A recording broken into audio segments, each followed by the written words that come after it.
నమస్కారం అండి బ్రహ్మనాయుడు గారు. ఏంటి సార్, కూటమికి చెందినటువంటి నేతలు అధినేతలు వారి కార్యక్రమాల్లో వైఎస్ఆర్సీపీ కార్యకర్తలను పంపిస్తా ఉన్నారా వారిని సంచరించమని, వారి వెంటే తిరగమని? బ్రహ్మనాయుడు గారు, మీకు అదేవిధంగా ప్యానల్ ఉన్న పెద్దలందరికీ కూడా 99 టీవీ ప్రేక్షకులకు కూడా నా హృదయపూర్వక నమస్కారాలు. మాకు అలాంటి ఆలోచనలు కానీ అలాంటి చిల్లర పనులు కానీ మేము చేయమండి. ఖచ్చితంగా నరసింహమూర్తి జనసేన కార్యకర్త, అతని ఐడి నెంబర్ కూడా 0.5106766 నంబర్తో ఐడి కూడా ఉంది, జనసేన సభ్యత్వం కూడా ఉంది. అంటే అతను చిరంజీవి గారితో అంటే బ్లడ్ బ్యాంక్ లో అనేక సార్లు రక్తదానం చేసి చెప్పుకున్నాడు.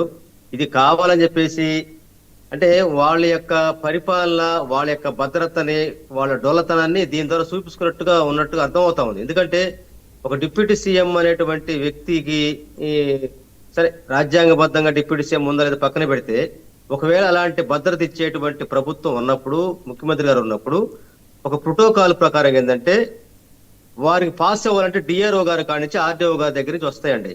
ముందైతే ఆ జిల్లాలో ఆ నియోజకవర్గం ఉన్నటువంటి నామినేట్ పోస్టులు ఎవరైతే చట్టపరంగా ఉన్నటువంటి వాళ్ళని ముందేస్తారో, తర్వాత ఆ లోకల్ ఎమ్మెల్యేకి కొంత ముఖ్య కార్యకర్తలు ఉంటే వాళ్ళు కొంత ఫ్రీడమ్ ఇచ్చి వాళ్ళ ద్వారా తీసుకుంటారండి.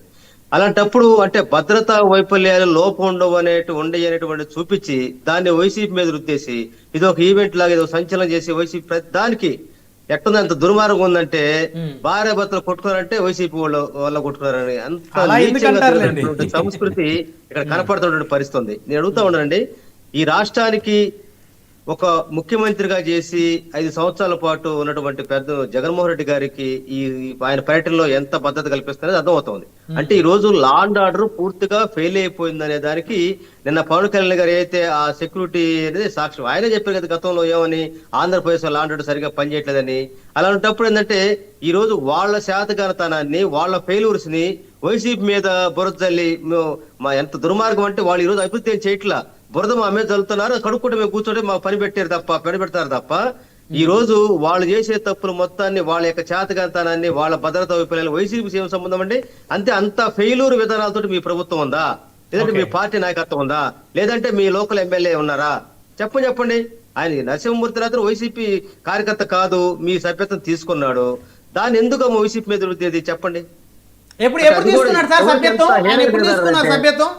ఎంత హేర దిగారంటే ప్రతి దానికి వైసీపీ, నరసింహ అనేటువంటి కార్యకర్త జనసేన సభ్యత్వం తీసుకున్నాడని మీరు బలంగా చెప్తున్నారు.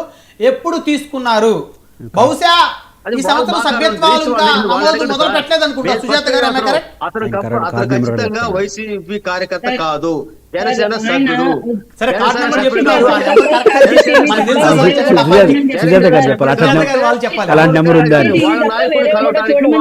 తీసుకెళ్లారు. దయచేసి ఒక్క నిమిషం. కనకారావు గారు చూసారా ఈ ఫోటోలో ఉన్నటువంటి వైఎస్ఆర్సీపీ చెందినటువంటి నరసింహ గారు? మరి ఆయన జనసేన సభ్యత్వం తీసుకున్నారా లేదా అనేది అది జనసేన వాళ్ళు ఒకసారి క్రాస్ చెక్ చేసుకొని ఆయన పేరు, ఆయన డీటెయిల్స్, ఆయన ఆధార్ అవన్నీ చెక్ చేసుకొని తీసుకున్నారు. ఆయన అయితే వైసీపీలో అయితే కీలకంగా ఉన్నారు, జగన్మోహన్ రెడ్డి గారికి సంబంధించి ఆయనకు అభిమానిగా ఉన్నారు. చెప్పండి. 045106766 నంబర్ తో ఐడి నెంబర్ తో ఉన్నారండి.